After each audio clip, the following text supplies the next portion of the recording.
გამარჯობათ პატივცემულო ჭადრაკის მოყვარულებო, მოგესალმებით მორიგ ვიდეო გაკვეთილზე. დღეს ჩვენ უბრალოდ ვნახავთ რამდენიმე სამაგალითო პარტიას.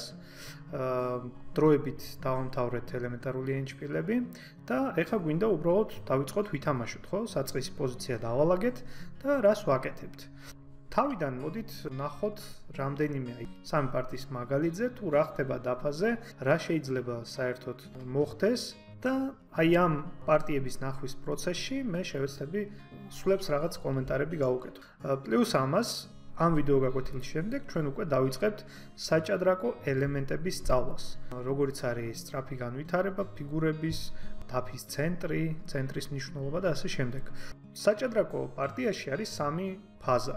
ხო, სამი ნაწილისგან შედგება: დებიუტი, მიტელშპილი და ენდშპილი. დებიუტი ეს არის ჭადრაკის პარტიის დასაწყისი. პირველი სადღაც 10, 15, 20 სვლა. შეიძლება მეტიც კი.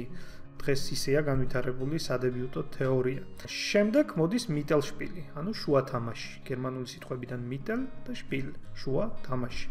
შუა თამაში უკვე ხელჩართულ ბრძოლაშია ორივე თეთრების და შავების და უკვე ურთიერთშეხებაში მოდის უფრო მეტად ვიდრე დებიუტში თეთრების და შავების ძალები. ენდშპილში კი როგორც ხედავთ უკვე გაცვლილია უმეტეს შემთხვევაში ლაზიერები, ფიგურების ნაკლებობაა და ყოველი სვლის ფასიც უფრო მეტია ენდშპილში. როგორც წესი, უნდა დავიწყოთ სწავლა ენდშპილიდან, რომ ჩვენ შევიგრძნოთ ფიგურების თავისებურებები, მათი ურთიერთქმედების შესაძლებლობები, ხოლო არანაკლებ მნიშვნელოვანია ვისწავლოთ, რა თქმა უნდა, დებიუტები. პირველი 3-5 წლის განმავლობაში არ არის აუცილებელი ჩვენ კონკრეტული დებიუტი თავისი სახელწოდებით ვისწავლოთ, როგორც მაგალითად ლაზიერის გამბიტი, ესპანური პარტია, მეფის გამბიტი, სიცილიური, ფრანგული, კაროკანის დაცვა და ასე შემდეგ. ამ ყველაფრის დამახსოვრება არ არის საჭირო. მთავარია ვისწავლოთ პრინციპები. აი, როდესაც ჩვენ უკვე პრინციპები გვეცოდინება, ამის შემდეგ შესაძლებელია საჭადრაკო სადებიუტო თეორიის სწავლა. მოდით ვნახოთ პირდაპირ უკვე გადავიდეთ საწყის პოზიციაში და თქვა წარმოვიდგინოთ ესეთი პარტია. თეთრები იწყებენ E4-ით. საკმაოდ კარგი სვლა აძლევს შესაძლებლობას გამოვიდეს Q-ზე ლაზიერს უხსნის გზას, მაგრამ დასაწყისში აქვე გეტყვით, რომ არ არის მიზანშეწონილი ლაზიერის გამოყვანა, სანამ არ გამოვიყვანთ მსუბუქ ფიგურებს. თუ რა თქმა უნდა, ლაზიერი კონკრეტულ რაღაც მუქარას არქმნის, რომელიც ჩვენ მოგვიტანს რაღაც მნიშვნელოვან მატერიალურ ან სხვა უპირატესობას. E5 შავებმაც სიმეტრიულად უპასუხეს. ეხლა თეთრები თამაშობენ მხედარი F3. ჯერ ვცდილობთ გამოვიყვანოთ მხედარი, შემდეგ Q. თან შეხედეთ მხედარი უქმნის E5 პაიქს მუქარას. თქვათ, შავებმა ცუდად ითამაშეს და F6-ით უკვე ცნობილია, რომ ეს არის ძალიან ცუდი სვლა, სუსტდება H5 ერვა დიაგონალი და აქ კონკრეტული მოგების გზა არსებობს ამ პოზიციაში. მხედარი კლავს E5. თითქოს მხედარს ვწირავთ პაიქში. შავები თამაშობენ F-ე და უხარიათ, რომ მხედარი აქვს ზედმეტი.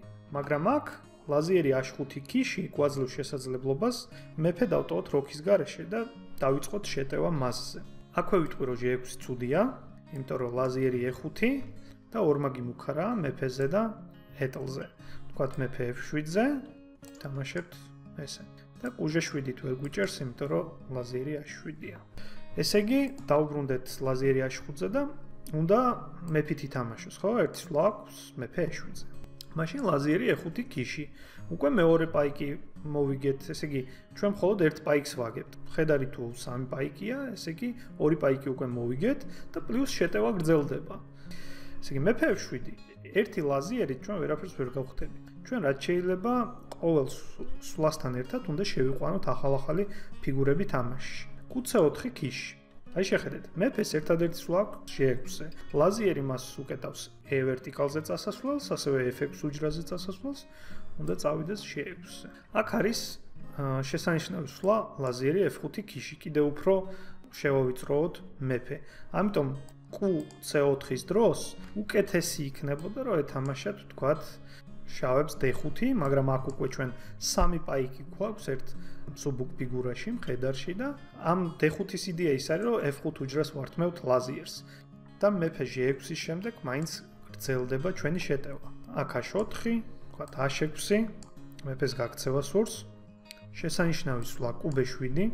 ეხლა თუ ითამაშებს კუკლავს b7, ლაზიერი f5 და ეს არის შამათი. ანუ დაბმულია შავი თეთრუჯროვანი q, ის იცავს აი ამ მნიშვნელოვან უჯრას, ხო, f5 უჯრას.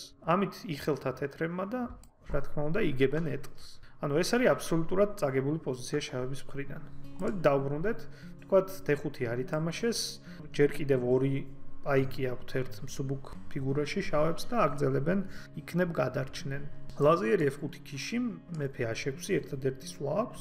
როგორც ვიცით, ჩვენ ორი ფიგურა გვყავს შეტევაში, ეხლა შეგვიძლია მესამე ფიგურაც ჩავთვათ, თან ცენტრი დავიკავოთ d4 პაიკით, ჩვენ გავხსენით გზა შავჯროვან კუს და ის ემუქრება ქიშით შავ მეფეს. ნუ მეფეს რა აქვს, ან ლაზიერი უნდა ჩააფაროს, მაშინ ლაზიერი g5 შამათია, ან ითამაშოს g5. ეხლა ჩვენ შეგვიძლია ითამაშოთ ესეთი ძლიერი სვლა h4, პაიკი დაბმულია და შემდეგ სვლაზე ვემუქრებით hg. მოკლით და თან ეტლს h1-დან ეხსნება გზა და ის ეტყვის ქიშს და გამოუცხადებს შამათს მეფეს. აქ უკვე ისინი ცდილობენ რაღაც მუქარები შექმნან, ემუქრებიან ლაზიერს. აქ არის ძალიან კარგი სვლა ლაზიერი f7, ჩუმი სვლა. ლაზიერი ართმევს g7 უჯრას შავ მეფეს და ნუ თქვათ qb4, ჩვენ შეგვიძლია მეფე f1-იც ვითამაშოთ, c3-იც კარგი სვლა იყო, უბრალოდ qc3 და მხედარი c3-ით გაიხანგრძლივდნენ ცხოვრებას შავები.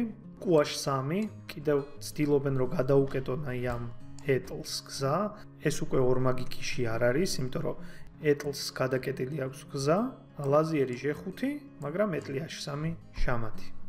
აი ესეთი ლამაზი პარტია ვნახეთ ჩვენ. მოდით ვნახოთ შემდეგი პარტიაც. ისევ e4, e5-ით ვიწყებთ პარტიას და თეთრები თამაშობენ მხედარი e2-ს. ეს ცუდი სვლა, იმიტომ რომ უკეტავს q-საც გასასვლელს და ლაზიერსაც. qc5. შავებს გამოყავს ფიგურები. f4. ეხლა გასაგებია თეთრების იდეა, მაგრამ f4-იც ცუდი სვლა, იმიტომ რომ h4 ერთი დიაგონალი სუსტდება. ლაზიერი f6. ეხლა f-ზე რა თქმა უნდა ლაზიერი f4 ან qf4 შამათი იქნებოდა. თეთრები თამაშობენ g3-ს, იცავენ f4 პაიკს. მხედარი c6, მიზანმიმართულად გამოყავს შავებს ფიგურები, c3. შემდეგ სვლაზე თეთრებს უნდათ გაატარონ d4 და დაიკავონ ცენტრი. მხედარი a6, qg2. ნუ d4 არ ვარგოდა, მოდით ვნახოთ, რომ განეხორციელებინათ ეს იდეა, ვთქვათ ed-ზე e5, ლაზიერი f5 და ვთქვათ cd-ზე აქ იყო ასეთი შუალედური სვლა ლაზიერი e4 და ეს არის ორმაგი მუქარა, როგორც აი ამ პაიგზე, ასევე ეტლზე და თუ ვთქვათ თეთრები თამაშობენ d-ს, უბრალოდ ეტლს მოვიგებთ მსუბუქ ფიგურაში და თან შეტევაც გრძელდება. შავებს მოგებული პოზიცია აქვთ. qg2 გააგრძელეს თეთრებმა. მხედარი g4, ნუ აქ ალბათ როქი ჯობდა შავების მხრიდან და ეტლი f1. იცავენ f4-ისგან, ანუ მხედარი g4-ის იდეა იყო, რომ qf4-ით ქიში და შავები კარგავენ როქის შესაძლებლობას და რჩებიან შეტევის ქვეშ ცენტრში. მხედარი g4-ზე ეტლი f1 იცავენ აი ამ მუქარისგან თავს, იმიტომ რომ qf4-ზე ახლა უბრალოდ ეტლი მოკლავს და ეტლი გაიცვლება ორ მსუბუქ ფიგურაში, qში და მხედარში. მხედარი h2 შავებმა მოიგო პაიკი, თან ემუქრებიან ეტლს, მაგრამ თეთრებმა ითამაშეს f-ე და აქ არის აი ესეთი მუქარა. თითქოს ლაზიერი e5 უნდა ითამაშოს შავებმა, მაგრამ ლაზიერი e5-ზე d4-ია. აი ეს ჩანაფიქრი ჰქონდათ თეთრებს და ეს არის ორმაგი დარტყმა q-ზე და ლაზიერზე. მაგრამ აქ ძალიან ძლიერი სვლა არის ლაზიერი კლავს f1-ს, თითქოს ჩვენ შევწირეთ ლაზიერი აი ამის გამო, მხედარი f3 შამათი. როგორც ხედავთ, მეფეს საკუთარი პაიკი და ფიგურები უშლის ხელს. შავ უჯრაზე ვერ გამოდის, იმიტომ რომ f4-ზე აკონტროლებს q, ხოლო e1-ზე კიდევ უცხადებს ქიშს და შამათს მხედარი. ეს არის ლამაზი ასეთი შამათი. მოდით ვნახოთ შემდეგი პარტიაც.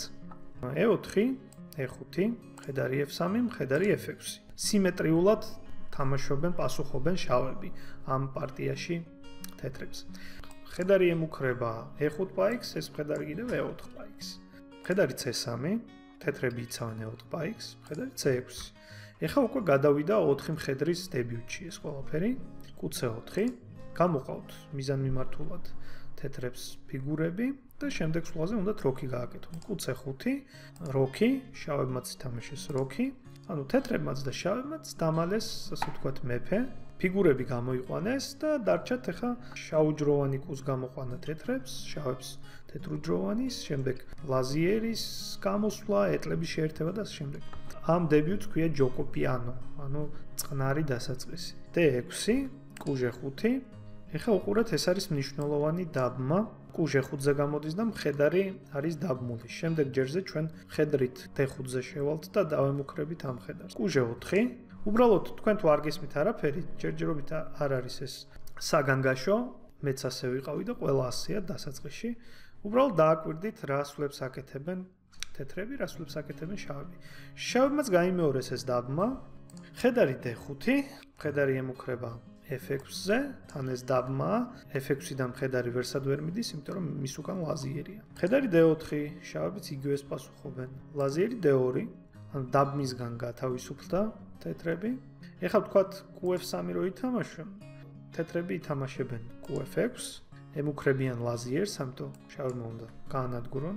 Q და ლაზიერი A6-ით უკვე იქნება შამათი 2 სვლაში, ესეთი მუქარა, იმიტომ რომ შემდეგ სვლაზე ვთქვათ, თუ ითამაშებენ შავები, აი C6, მხედარი F6 ქიში, შავებს ერთადერთი სვლა აქვს A8-ზე და ლაზიერი A7 შამათი გამოვა.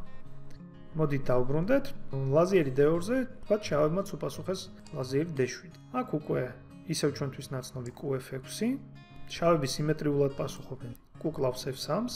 ვთქვათ, შავებს რო ეთამაშოთ GF, აქ მხედარი F6-ით უბრალოდ ლაზიერს კარგავდნენ, როგორც ხედავთ, ეს არის სამმაგი დარტყმა მხედრის მხრიდან და ამას ქვია ჩანგალი.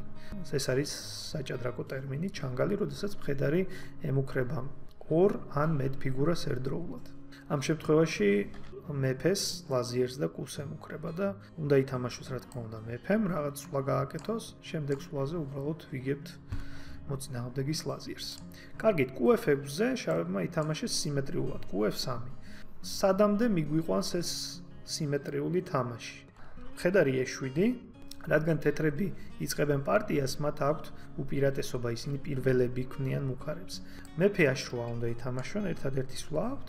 აქ კუჟე7, ქიში, ერთადერთი სვლა აქვს მეფეს, უნდა მოკლას G7-ზე, ლაზიერი G5, ქიში, ერთადერთი სვლა მეფეს H8-ზე და ლაზიერი F6, ეს არის შამათი.